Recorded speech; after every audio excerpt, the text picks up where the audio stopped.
여러분, 우리가 드라마나 영화를 볼 때 재미가 있다, 재미가 없다라는 이 차이가 어디에 있을까요?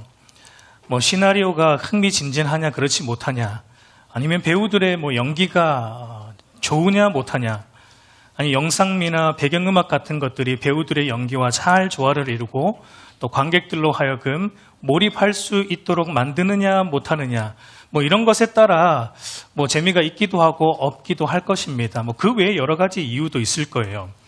그러나 제가 생각할 때 무엇보다 그 스토리에 반전이 있느냐 없느냐에 따라 재미가 있고 없고가 결정된다라고 생각이 됩니다. 배우들의 연기가 너무 좋습니다. 영상미와 배경음악도 너무 좋아요. 근데 스토리가 너무 진부해요. 너무 뻔한 스토리예요. 그러면 여러분 좀 재미가 덜 하잖아요. 근데 관객들이 전혀 예상하지 못한 스토리에 반전이 일어나면 어떻습니까? 재미가 있습니다. 그 여운이 오래 가는 것을 우리가 보게 됩니다. 여러분, 하나님이 행하시는 구원 역사도 그와 같습니다. 하나님 행하시는 구원 역사도 보면은 반전에 반전을 거듭하는 아주 흥미진진한 반전 드라마와 같다라고 말할 수 있습니다. 반전 드라마를 보시듯이 여러분, 하나님의 말씀을 보십시오. 드라마 볼 때는 여러분 얼굴에 한방 미소가 지어지는 걸 자주 보게 되는데 말씀을 볼 때는 너무 심각해요. 여러분, 하나님의 말씀도 이 구원의 반전 드라마예요.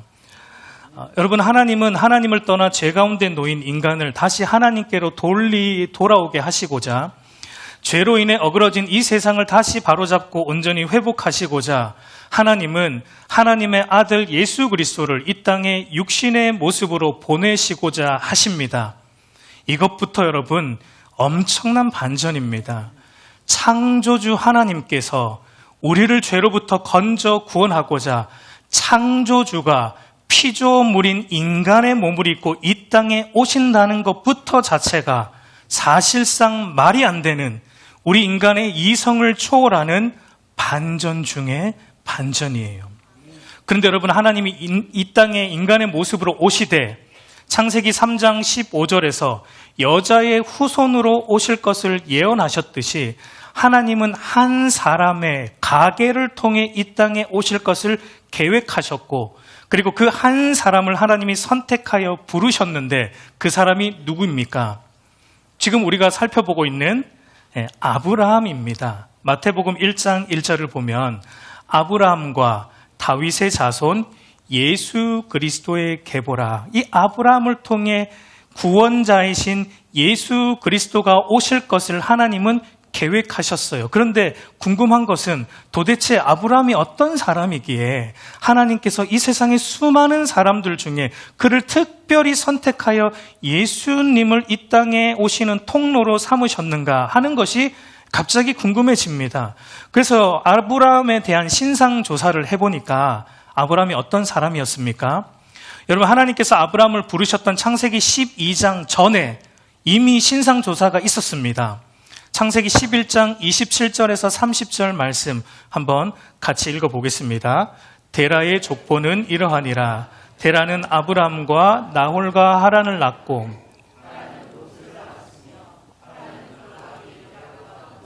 고향 갈대인의 우르에서 죽었더라.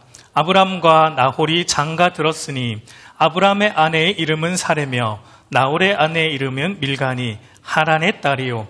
하란은 밀가의 아버지며 또 이스가의 아버지더라. 사라는 임신하지 못함으로 자식이 없었더라. 아브라함의 신상 조사를 들어가 보니까 아브라함은 갈대아 출신, 갈대아는 바벨론이죠. 바벨론 출신 사람입니다.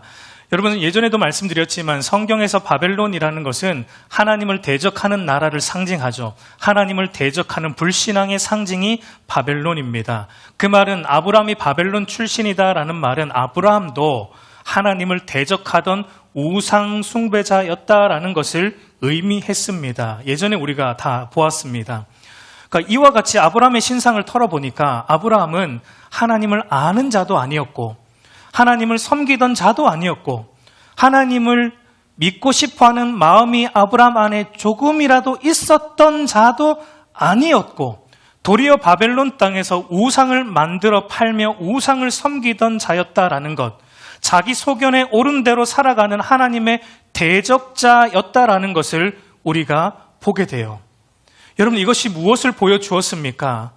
아브라함은 인류의 구원자이신 예수님을 오게 할 가문으로서의 자격과 조건이 조금도 없다라는 것, 아브라함에게는 하나님의 백성이 될 만한 어떠함이 조금도 없다라는 것을 성경은 우리에게 보여주고 있었던 거예요. 그러니까 여러분, 이런 아브라함이 하나님의 선택을 받았다? 이게 반전이에요. 이게 반전. 근데 또 다른 반전이 무엇입니까? 아브라함의 가계를 통해서 인류의 구원자이신 예수님이 오시고, 그리고 하나님께서 아브라함을 선택하고 부르셔서 아브라함을 통해 큰 민족, 하나님 나라를 이루실, 하나님 백성을, 큰 백성을 만드실 것을 약속하셨는데, 그 일로 아브라함을 부르시는데, 여러분, 그 아브라함의 지금 상태가 어떠합니까? 창세기 11장 30절을 다시 보면, 아브라함의 아내 사레는 임신하지 못함으로 자식이 없었더라. 여러분, 사레는 임신하지 못함으로 자식이 없었다. 여러분, 이 말은 지금까지, 그러니까 하나님이 아브라함을 부르실 때 나이가 75세 정도 됐잖아요. 그러니까 75세가 되기 지금까지 둘 사이에 임신이 되지 못했다, 이런 의미가 아닙니다. 이 말의 히브리어 원문적 의미가 뭐냐면, 사레는 임신이 물리적으로 불가능한 불임 여성이었다라는 말이 이 말의 원문적 의미입니다. 여러분, 하나님은 분명 아브라함의 가계를 통해 인류의 구원자 예수님을 오실 것을 계획하셨어요. 아브라함의 가계를 통해 세상이 복이 되는, 하나님의 통치를 받아 살아가는 하나님의 백성이 될 수많은 하나님의 백성으로 구성된 하나님 나라를 만드실 것을 약속하셨는데, 그의 아내 사라는 어떤 상태라고요? 불임 상태라는 겁니다. 임신을 할 수 없는 불가능한 불임 여성이었다라는 것을 성경은 말합니다. 이런 반전이 여러분 또 어디 있겠어요? 도대체 왜 하나님은 아무런 자격과 조건이 없는 아브라함을, 그리고 자식을 낳을 수 없는 상태에 있는 아브라함과 사레를 통해서 하나님은 이런 계획을 세우고 계시고, 왜 아브라함을 그 시작자로 부르고 있는 것입니까? 여러분, 그것은 우리 인간에게는 예수 그리스도를 믿어 구원받을 만한 자격과 조건이 조금도 없다라는 것을 자격 미달인 아브라함을 통해 보여내고 있는 것입니다. 우리는 여러분, 예수 그리스도를 믿어 구원받을 만한 자격과 조건이 우리에게는 조금도 없어요.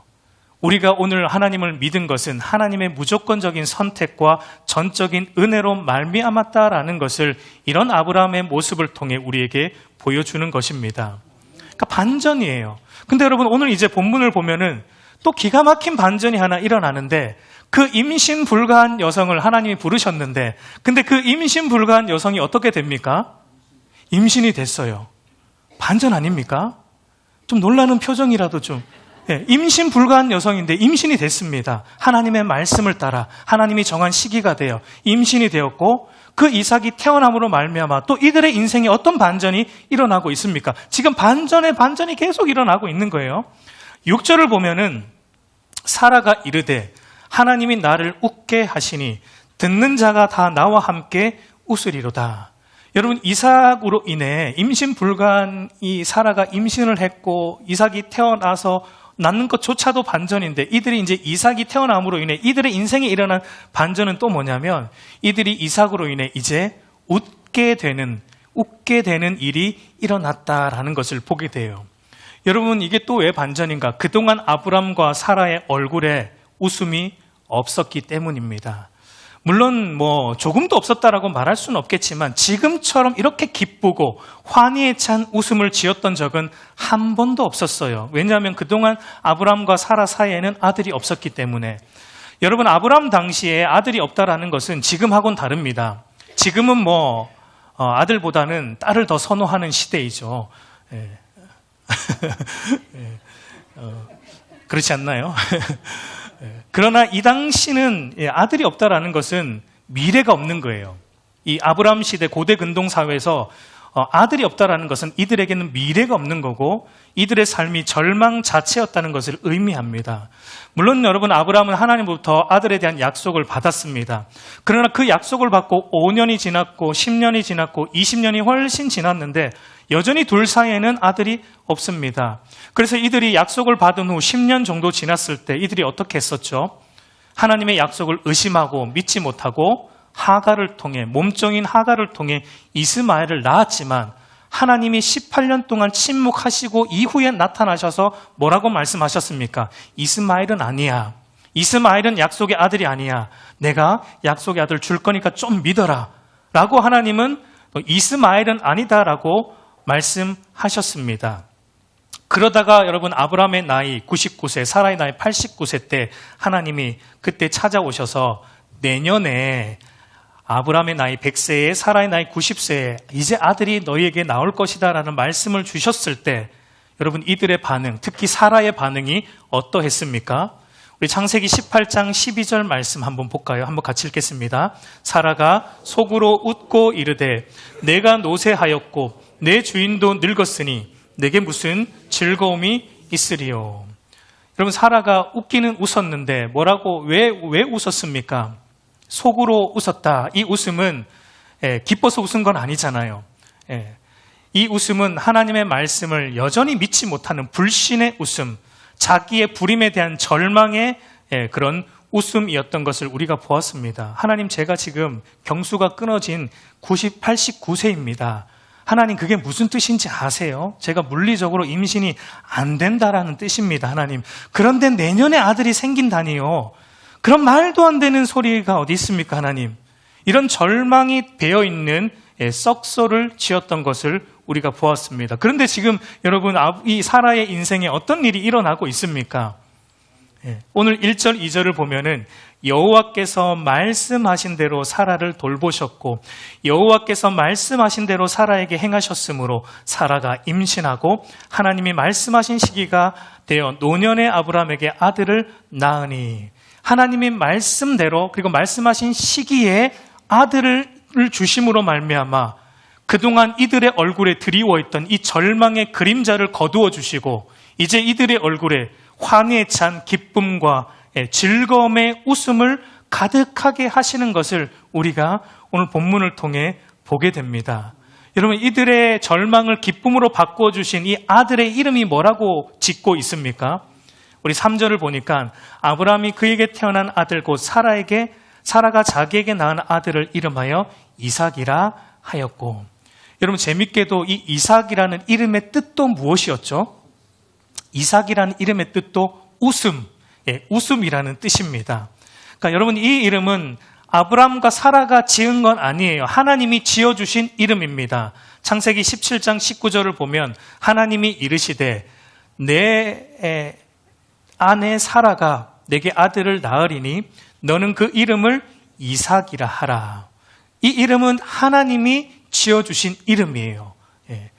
이거 아들을 주시겠다는 하나님의 말씀을 믿지 못함으로 비웃었던 이들에게 하나님이 지어주신 이름이 웃음이라는 이삭입니다.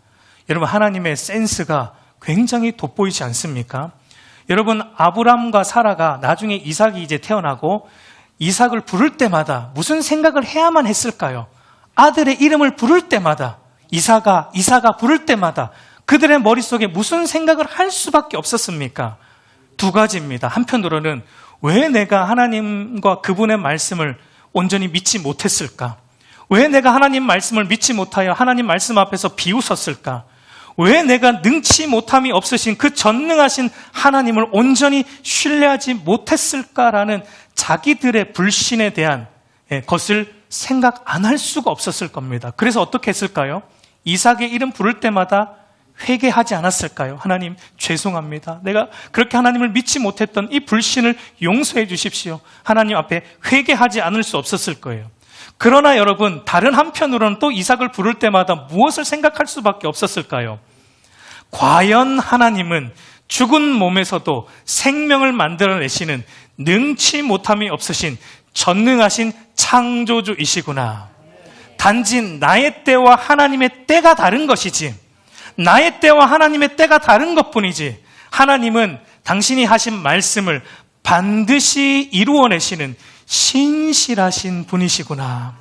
과연 하나님은 이 절망을, 나에게 있던 이 절망을 변하여 기쁨이 되게 하시는 구원의 하나님이시구나.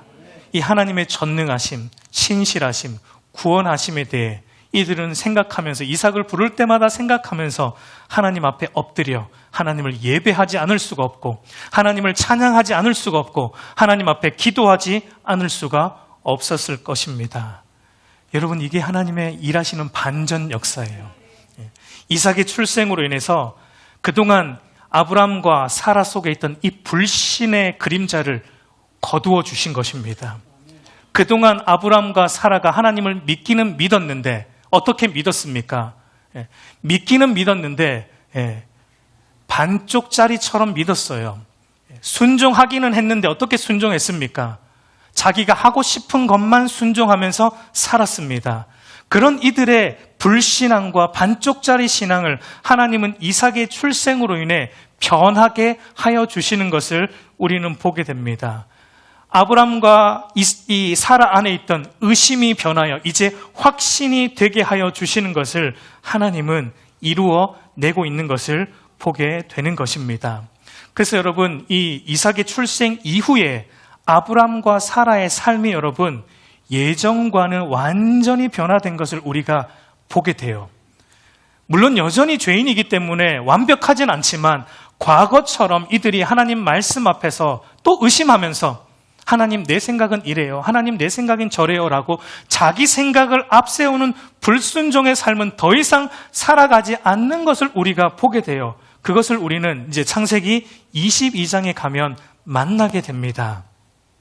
하나님의 말씀의 성취로 얻은 이 약속의 아들 이삭을 하나님은 22장에 보면 죽이라, 번제물로 죽여 번제물로 바치라라는 인간의 이성으로는 도무지 이해가 되지 않는 하나님의 명령이 주어지는데, 그때 여러분 이제 아브라함이 어떻게 하냐면 의심하지 않습니다. 의심하지 않아요. 자기 생각을 내세우지 않습니다. 약속의 아들, 하나님이 약속하신 아들인데 죽이라고? 번제물로 바치라고? 이 인간의 이성과 지혜로 도무지 이해가 되지 않는데 아브라함은 죽은 몸에서도 생명을 낳게 하시는 전능하신 하나님의 말씀이라면, 그분이 명령하신 것이라면 이 안에는 내 생각보다 높으신 하나님의 생각과 계획이 분명히 있다. 여기에는 나의 지혜보다, 나의 유한한 지혜보다 비교할 수 없이 높으신 전능하신 하나님의 무한한 지혜가 이 안에는 분명히 있다. 이것을 통해 하나님은 또 다른 선을 이루어 내실 것이다. 하나님을 믿고 순종하자라는 게 창세기 22장의 아브라함의 모습입니다. 그것은 우리가 22장을 다룰 때 자세히 볼 것입니다. 여러분, 이것이 바로 하나님께서 아브라함과 사라의 삶에 만들어내시는 최고의 반전이에요. 하나님과 하나님의 말씀에 대한 의심과 불신으로 하나님을 믿지 않은 것은 아니었지만 늘 반쪽짜리였던 이들의 신앙을 이제는 온전한 신앙으로 하나님이 변화시켜 주시는 일을 이삭의 출생으로 인해 일으키시고 있는 것을 우리가 보게 됩니다. 여러분, 우리에게 이 믿음이 생긴 것이 저와 여러분의 인생에도 최고의 반전이에요. 우리의 인생에도 최고의 반전은 이 하나님을 우리가 믿게 된 것입니다. 근데 여러분, 하나님께서 약속하신 아들 이삭이 하나님께서 말씀하신 대로, 그리고 하나님이 정하신 시기가 되어 출생함으로 이 아브람과 사라의 절망과 슬픔을 변하여 소망과 기쁨이 되게 하시고 이들의 불완전한 믿음을 온전한 믿음으로 바꾸어 주시는 이런 반전이 일어난 것이 궁극적으로 오늘 우리에게 드러내고자 하는 성경의 의도가 무엇입니까? 여러분, 하나님의 말씀하신 대로 하나님의 때에 태어난 이삭으로 인해 절망이 변하여 기쁨이 되었습니다. 불신이 변하여 믿음이 되었습니다. 이것이 궁극적으로 의미하는 바는 하나님의 말씀대로, 그리고 하나님의 때에 이 땅에 오신 참 이삭이신 예수 그리스도로 말미암아 우리 안에 죄로 인한 절망을 변하여 구원의 기쁨이 되게 하시고, 하나님에 대한 불신을 변하여 하나님에 대한 믿음으로 바꾸어 주실 것, 예수 그리스도를 우리에게 보여내고 있는 것입니다. 여러분, 이삭이 하나님께서 약속하신 말씀대로 태어났듯이 참 이삭이신 예수님도 어떻게 태어났습니까? 하나님께서 약속하신 말씀대로 이 땅에 오셨습니다. 요한복음 1장 14절 말씀 같이 읽겠습니다. 말씀이 육신이 되어 우리 가운데 거하심에 우리가 그의 영광을 보니 아버지의 독생자의 영광이요 은혜와 진리가 충만하더라. 여러분, 구약 성경 내내 예언되었던 여자의 후손으로 오실 예수 그리스도가 당신의 십자가와 죽음과 부활로 우리를 죄 가운데 넘어지게 한 사탄의 머리를 깨트리고 죄를 정복하시고 죄의 결과인 사망과 권세를 깨트리시고 우리에게는 하나님 안에서의 영생을 회복하여 주시고 영원한 하나님과 함께하는 그 임마누엘의 복을 우리에게 주시는 예수 그리스도가 참 웃음이신 이삭이심을 오늘 본문이 우리에게 드러내고 있습니다. 여러분, 이삭이 하나님의 때에 태어났듯이 참 이삭이신 예수님도 하나님의 때에 이 땅에 오셨습니다. 갈라디아서 4장 4절 5절 말씀 같이 읽습니다. 때가 참에 하나님이 그 아들을 보내사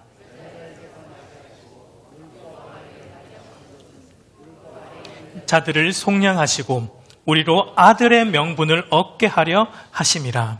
여러분, 하나님이 정하신 때에 하나님께서 아들 예수님을 이 땅에 나게 하심으로 당신의 십자가 죽음과 부활로 율법의 속박 아래에서 그동안 우리는 우리의 선행과 우리의 행함으로 구원을 이루고자 우리의 행위의 종로를 타던 자였는데 이 예수 그리스도가 이 땅에 오심으로 그분의 십자가 죽음과 부활로 말미암아 이제는 우리가 율법의 속박에서 벗어나 하나님을 사랑하기 때문에 하나님의 뜻이 담긴 율법을 나도 사랑하고 율법을 즐거이 지키며 살아가는 하나님의 아들로 삼아 주신 이 절망이 기쁨으로 변화되고 불신이 믿음으로 변화된 예수님의 이 사역을 우리에게 보여주고 있는 것입니다.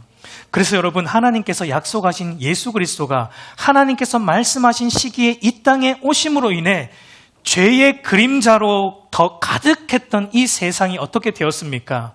빛이 비추었고 이 세상의 절망이 변하여 기쁨이 되는 반전이 이 온 세상에 일어나게 된 것을 우리가 보게 되는 것입니다. 그래서 예수님이 이 땅에 오셨을 때 천사가 이렇게 선포했습니다. 누가복음 20장 10절에서 11절 말씀 같이 읽습니다. 천사가 이르되 무서워하지 말라. 보라, 내가 온 백성에게 미칠 큰 기쁨의 좋은 소식을 너에게 전하노라. 오늘 다윗의 동네에 너희를 위하여 구주가 나셨으니 곧 그리스도 주시니라. 여러분, 하나님께서 약속하신 아들 예수 그리스도가 말씀대로 하나님의 때에 이 땅에 오심으로 말미암아 온 세상에 기쁨의 소식이 선포되고 온 세상에 웃을 수 있는 기쁨의 소식이 전해졌다라고 말하고 있습니다. 이 예수님이 왜 우리에게 웃음이 됩니까?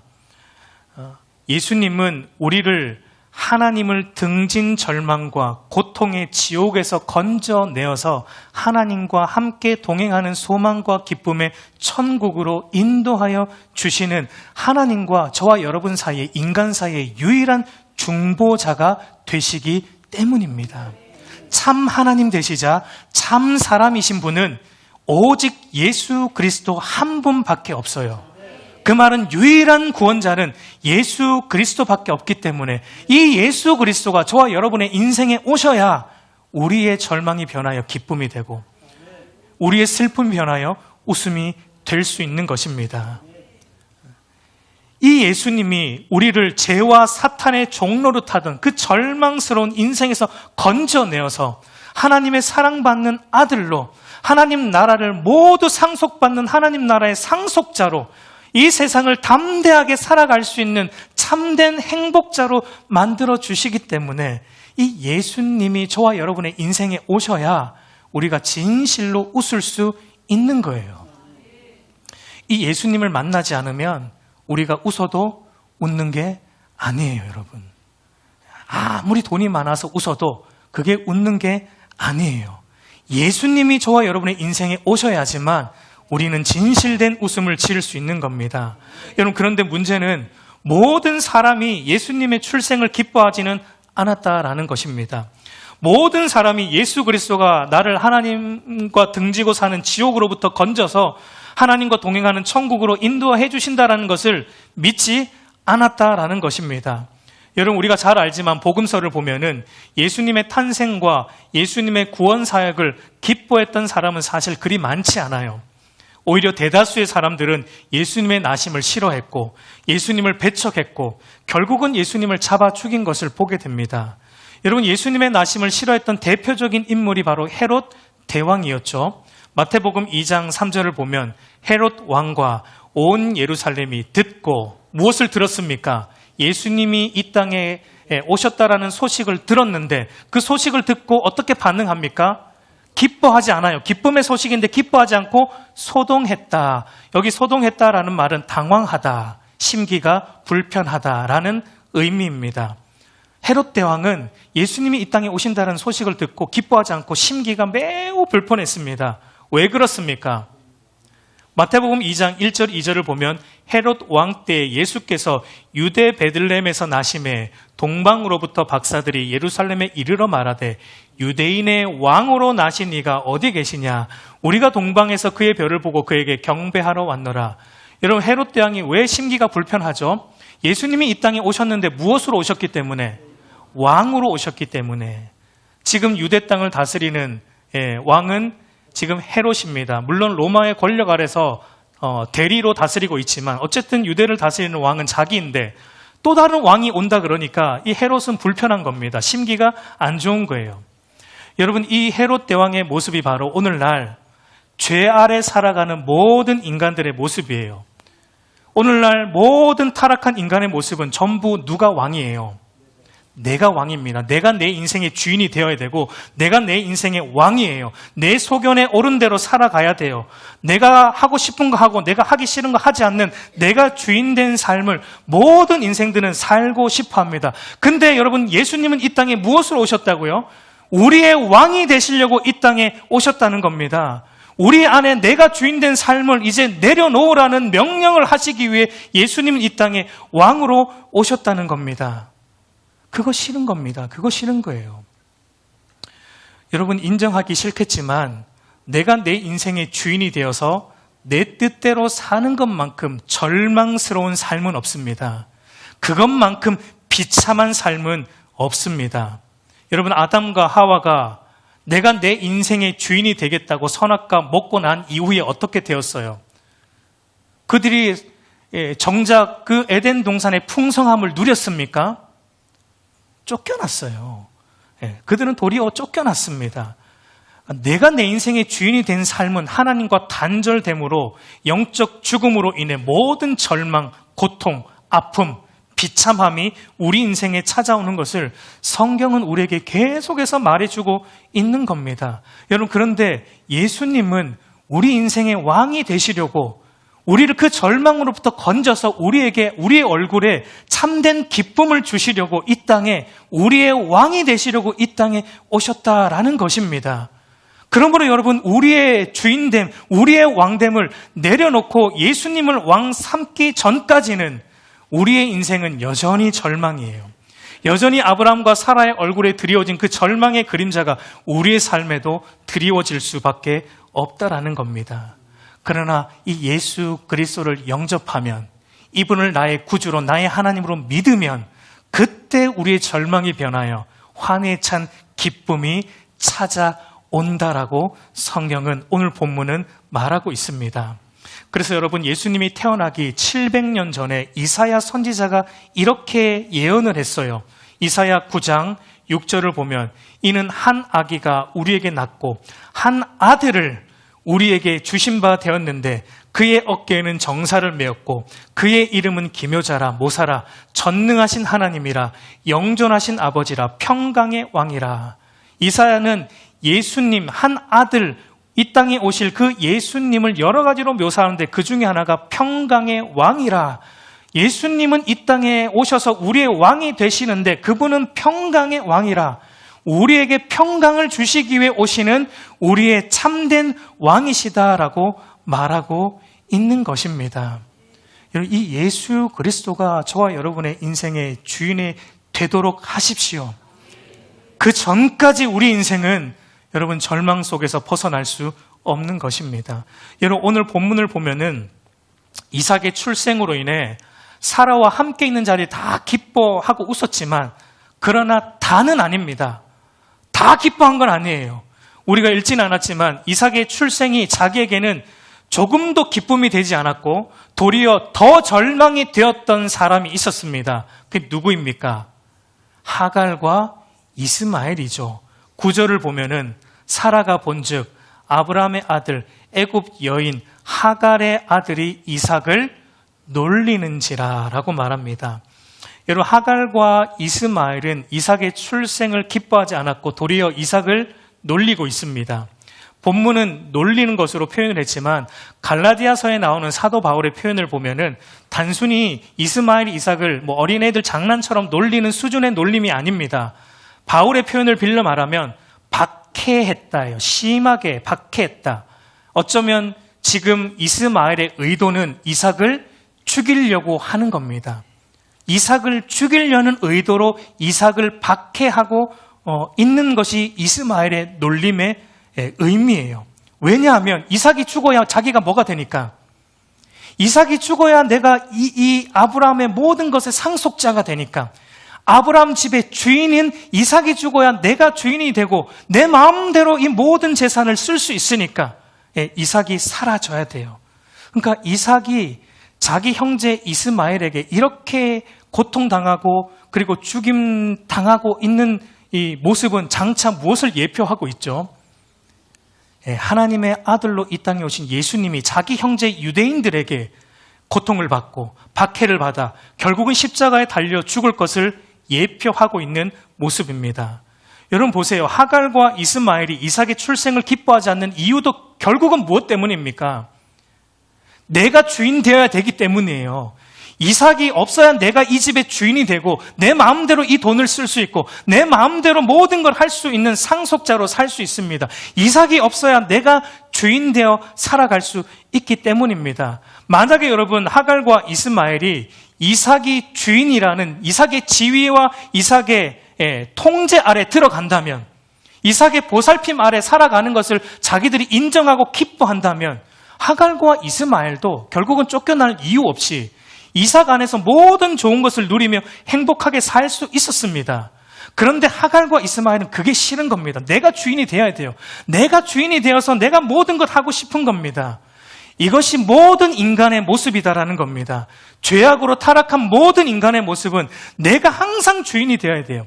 내가 내 인생의 주인이 되어야 돼요. 내가 내 인생의 주인이 되어서 모든 것 내 마음대로 하면서 살아야 되는 겁니다. 그런 이유 때문에 여러분 예수님이 싫은 겁니다. 예수님을 믿는 게 싫은 거예요. 기독교를 믿는 게 싫은 겁니다.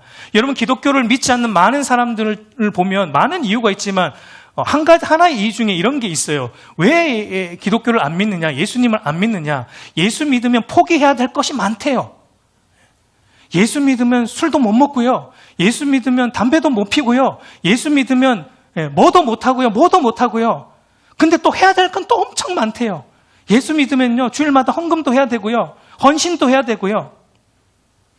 이게 궁극적으로 뭘 의미합니까? 내가 주인 되어 내 뜻대로 내 인생을 살아가고 싶은 거 못 내려놓는 거예요. 포기하기 싫은 겁니다. 하고 싶지 않은 거예요, 그렇게. 예수님이 내 인생의 주인이 되면 여러분 당연히 주인이 바뀌니까 삶의 패턴도 바뀌죠. 그거 싫어요. 지금 내가 주인 되어 내 마음대로 살아가는 이 삶의 패턴 바꾸고 싶지 않습니다. 그래서 예수님이 우리의 왕이 되어야지만 우리 인생의 절망이 바뀌어서 참된 기쁨이 된다라고 복음이 말하고 있고 성경이 아무리 말해도 듣기 싫습니다. 기분이 나쁩니다. 배척합니다. 오늘날 여러분 우리가 믿지 않는 자들 전도해보면 그런 반응을 많이 볼 수 있습니다. 그러니까 여러분 보세요. 제가 뭘 얘기하고 싶은 거냐면 저와 여러분의 인생에 일어난 최고의 반전이 여러분 무엇이냐면 원래 그게 인간입니다. 근데 지금 저와 여러분은 지금 어떻게 하고 있습니까? 우리가 그 예수님의 오심을 기뻐하고 있습니다. 이 자리에 왜 모였습니까? 그 예수님을 기뻐하기 위해 모인 거 아니에요? 그 예수님이 나의 인생의 주인이 되는 것을 우리가 기뻐함으로 예배 드리는 거 아니에요? 예배라는 것은 예수님이 나의 주인이심을 선포하는 게 예배예요. 물론 이 자리에 앉아있다고 다 그렇게 하는 것은 아닙니다. 그저 이 자리에 몸만 앉아있는 사람도 분명히 있을 거예요. 그거는 몸만 앉아있는 거죠. 마당만 밟고 가는 거죠. 여전히 내가 주인이 된 거죠. 그런 사람도 분명히 이 자리에 있을 겁니다. 그러나 이 자리에서 진실로 하나님을 예배한다면 우리 안에 이 일이 일어난 거예요. 이 반전이 일어난 거예요. 우리 스스로 할 수가 없었던 거예요. 우리는 그거 포기하고 싶지 않았어요. 내가 내 인생의 주인이 되어 살고 싶었어요. 근데 이 자리에 앉아서 하나님이 나의 주인입니다. 하나님이 나의 왕입니다. 내 인생은 하나님에게 있습니다. 하나님 뜻대로 사용하여 주시옵소서라고 찬송하며 예배할 수 있는 것은 하나님께서 저와 여러분의 인생을 뒤집어 놓으셨다는 거예요. 바꿔 놓으셨다는 거예요. 우리가 할 수 없는 것인데 하나님이 하셨다는 거예요. 그게 저와 여러분의 인생에 일어난 최고의 반전이에요. 여러분 도대체 하나님이 우리를 어떻게 바꿔 놓으셨습니까? 오늘 1절 말씀을 보세요. 1절을 보면 여호와께서 말씀하신 대로 사라를 돌보셨고 여호와께서 말씀하신 대로 사라에게 행하셨으므로. 여러분, 사라의 인생의 절망이 변하여 기쁨이 된 것의 시작은 바로 하나님께서 말씀하신 대로 사라를 돌보신 것으로 시작이 됩니다. 여기에 여러분 돌보셨다라는 말이 히브리어로는 파카드라는 말인데 이 뜻은 하나님이 찾아오시다, 하나님이 방문하시다. 쉽게 말하면 하나님이 사라를 뭐 하셨다는 거예요? 신방하셨다는 겁니다. 하나님이 사라에게 신방 가셨다라는 거예요. 하나님이 사라에게 찾아오셨다라는 겁니다. 여러분, 저와 여러분이 예수 그리스도만이 죄로 인한 사망과 절망과 슬픔을 변하여 생명과 소망과 기쁨을 주시는 나의 구주, 나의 주님으로 믿게 된 것, 주님께서 나의 모든 삶의 왕자를 우리가 주님께 내어드릴 수 있게 된 것은 어떻게 일어나냐면 하나님이 저와 여러분의 인생에 찾아오실 때만, 하나님이 저와 여러분의 인생에 신방 오실 때만, 죄 가운데 살아가던 우리의 인생 속에 하나님이 직접 신방 오셔서 그렇게 살면 안 되라고 말씀으로 우리를 책망하여 주시고, 말씀으로 우리의 죄악된 인생의 비참한 실체를 깨닫게 하여 주시고, 말씀으로 하나님을 주인 삼고 사는 삶이 얼마나 행복한지를 보여주시고 맛보게 하심으로 우리의 심령이 새롭게 되는 거듭남을 우리에게 일으켜 주심으로 우리가 변하게 된 것입니다. 여러분, 목사의 신방보다 하나님이 신방 오시기를 기도하세요. 저와 여러분의 인생에 하나님이 신방 오셔야지 우리 인생이 변합니다. 우리 인생은 하나님이 찾아오실 때만 변해요. 보세요, 우리 인간이 얼마나 고집스럽습니까? 다른 사람 볼 필요가 뭐 있겠습니까? 거울을 보세요. 얼마나 우리가 고집스러워요. 신앙생활 수십 년 했는데도 안 변해요. 안 변합니다. 설교를 수십 년, 하나님 말씀을 수십 년 들었는데도 신앙이 안 변합니다. 그만큼 우리가 고집스러운 거예요.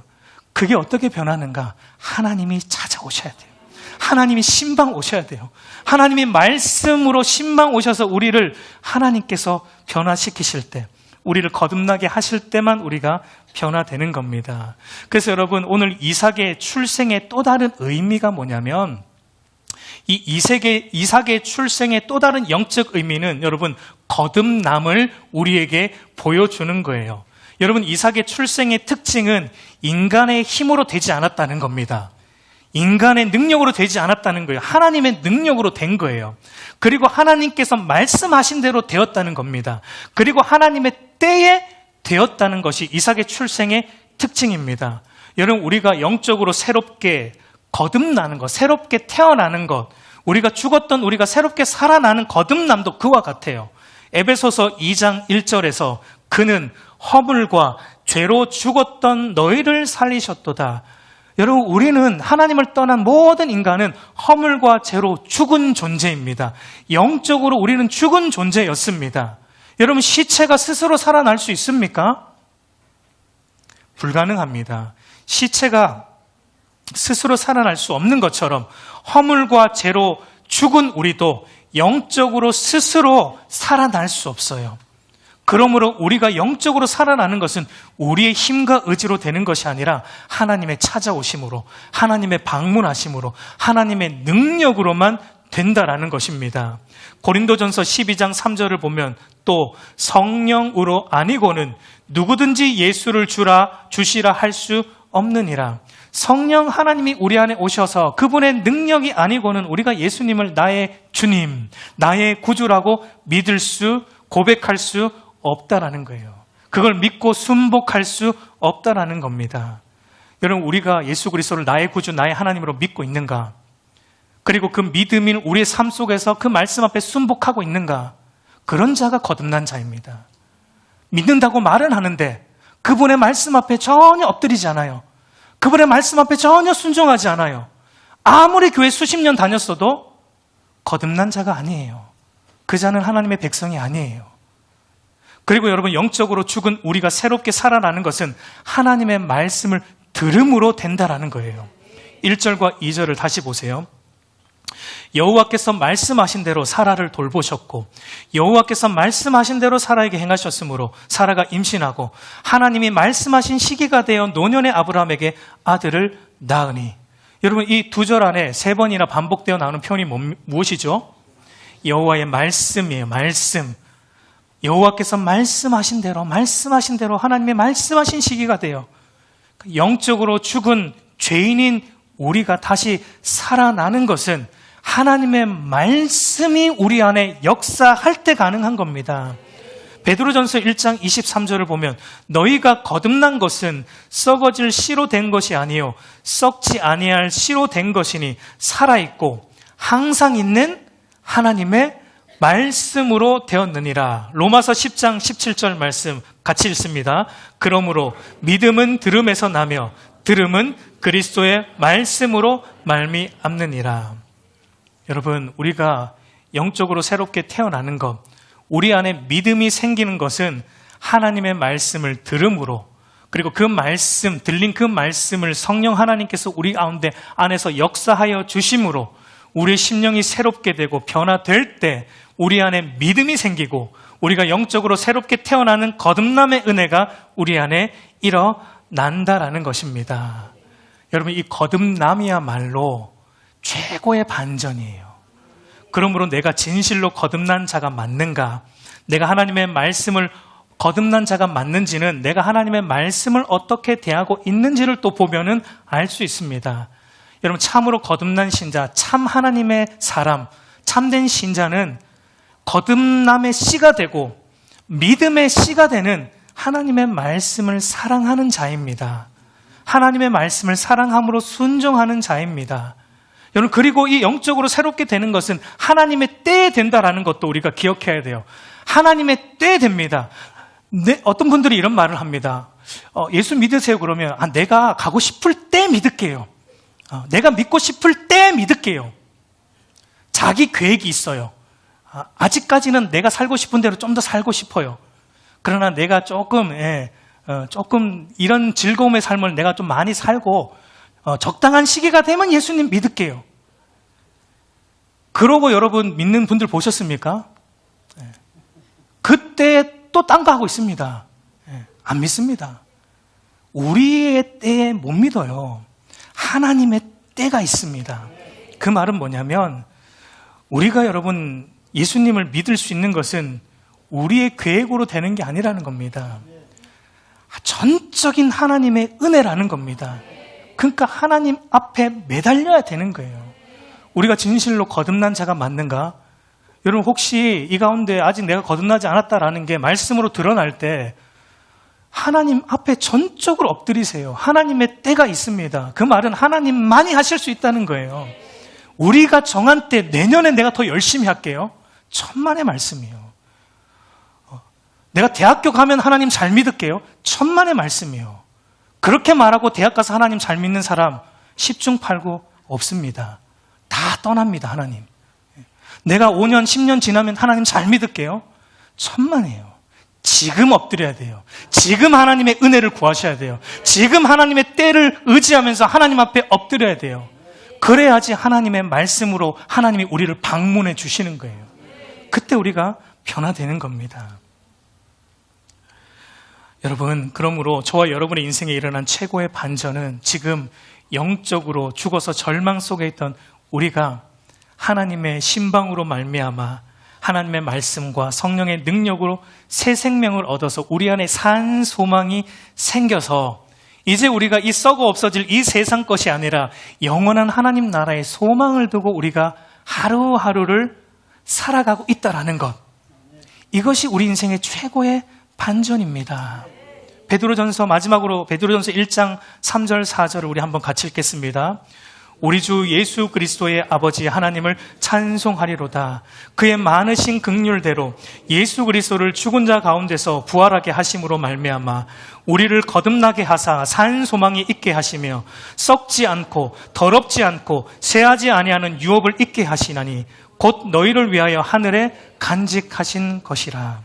우리 사랑하는 성도 여러분, 이제 말씀을 맺겠습니다. 여러분, 예수 그리스도를 통해 우리의 절망을 웃음으로 바꾸어 주시는 하나님의 구원의 반전은 지금 내 삶이 지금보다 더 나은 삶으로 변화되어서 환경의 변화를 통해 나를 웃게 하시는 그 웃음이 여러분 아닙니다. 내게 이런 어려움이 있는데, 이런 어려움의 환경에 놓여 있는데 하나님 이 어려움을 바꿔주시면 내가 웃을게요. 이게 하나님이 일으키시는 웃음의 반전이 여러분 아니에요. 어쩌면 여러분, 저와 여러분의 삶은 과거나 지금이나 앞으로도 조금도 나아짐이 없을 수 있습니다. 죄송합니다. 이런 말씀을 드려서 조금도 나아지지 않을 수 있습니다. 저와 여러분의 삶에 산적해 있는 수많은 문제들, 죄송합니다. 하나도 해결되지 않을 수 있습니다. 어쩌면 저와 여러분의 인생이 더 나빠질 수 있어요. 겉으로 볼 때 더 나빠질 수 있어요. 죄송합니다. 이런 말씀을 드려서 저와 여러분의 인생에 있던 이 고질적인 문제, 우리의 고질적인 병 안 고쳐질 수 있어요. 안 고쳐질 수 있어요. 근데 여러분, 우리가 예수 그리스도를 나의 구주, 나의 하나님으로 마음에 믿어 의에 이르고 입으로 신하여 구원에 이르고 예수님이 내 인생의 왕이 되시고 나니까 저와 여러분의 인생에 일어난 반전이 무엇입니까? 반전의 반전이 무엇입니까? 아무것도 변화된 거 없는데, 아무것도 나아진 거 없는데, 내 인생이 더 나빠지고 있는데 우리의 입술에 뭐가 나와요? 내게는 부족함이 없습니다. 여호와가 나의 목자이시는 내게는 부족함이 없으리다. 이 고백이 터져 나오는 게 반전이에요, 여러분. 옛날에는 여러분 어떻게 살았어요? 저것만 있으면 내가 행복할 것 같아요. 그래서 하나님 저것만 주시면 나 살 것 같아요. 하나님 이 돈 조금만 더 있으면 이것보다 내가 돈 조금만 더 생기면 하나님 내 인생이 좀 필 것 같아요. 내 인생이 더 나아질 것 같아요. 내가 하나님 저 자리에만 올라가면 내가 더 나아질 것 같아요. 내가 저 직장에만 들어가면 더 나아질 것 같아요. 내가 저 학교에만 들어가면 하나님 내 인생이 달라질 것 같아요. 내가 저것만 있으면 내 인생이 행복해질 것 같아요. 라고 우리는 그 말을 하면서 그것이 주어질 때 기뻐했고 웃었습니다. 그것이 안 주어지면 여전히 절망스러웠어요. 근데 여러분, 우리 인생에 어떤 반전이 일어납니까? 이제 아무것도 안 주어져도, 하나님이 내 인생에 아무것도 안 주셔도, 내 인생을 어떤 변화를 일으키시지 않아도, 아니 하나님이 내 인생을 더 사망의 음침한 골짜기로 몰아가도 하나님 한 분만으로 저는 만족합니다. 하나님 한 분이 계셔서 저는 사실 모든 걸 다 가졌어요. 하나님이 있는 것만으로 저는 충분합니다. 나의 구원도 충분하고 나의 모든 삶도 충분합니다. 하나님 나를 부하게도 마시고 가난하게도 마시고 딱 요 정도만 주셔도 하나님 좋아요. 하나님 이 정도만 있어도 저 충분해요. 그런 고백이 터져 나온 인생, 그것이 바로 참된 웃음을 짓는 인생이에요. 여러분의 삶은 어떻습니까? 저와 여러분의 삶은 어떻습니까? 여전히 여러분, 우리에게 이것이 주어지고 저것이 주어짐으로 여러분의 절망이 웃음으로 바뀌고 있습니까? 아니에요, 여러분. 그 자리에 있다면 여러분은 아직 하나님의 신방을 못 받았습니다. 기도하십시오. 하나님 제 인생에 찾아와 주십시오. 저를 신방해 주십시오. 여러분, 하나님의 신방 스케줄 여러분 잡지 마세요. 하나님이 오시도록 하세요. 하나님 제가 이때 올해는 좀 제 마음대로 살게요, 하나님. 올해는 그래도 제 인생이 좀 괜찮으니까 제 마음대로 좀 하면 살 테니까 올해는 오시지 마시고 내년에 오세요. 그렇게 하지 마세요. 하나님이 오시도록, 오늘 오시도록 기도하십시오. 그 인생이 절망에서 웃음으로 변화된 참 소망의 인생입니다. 그 은혜가 저와 여러분에게 있기를 우리 주님의 이름으로 축복합니다.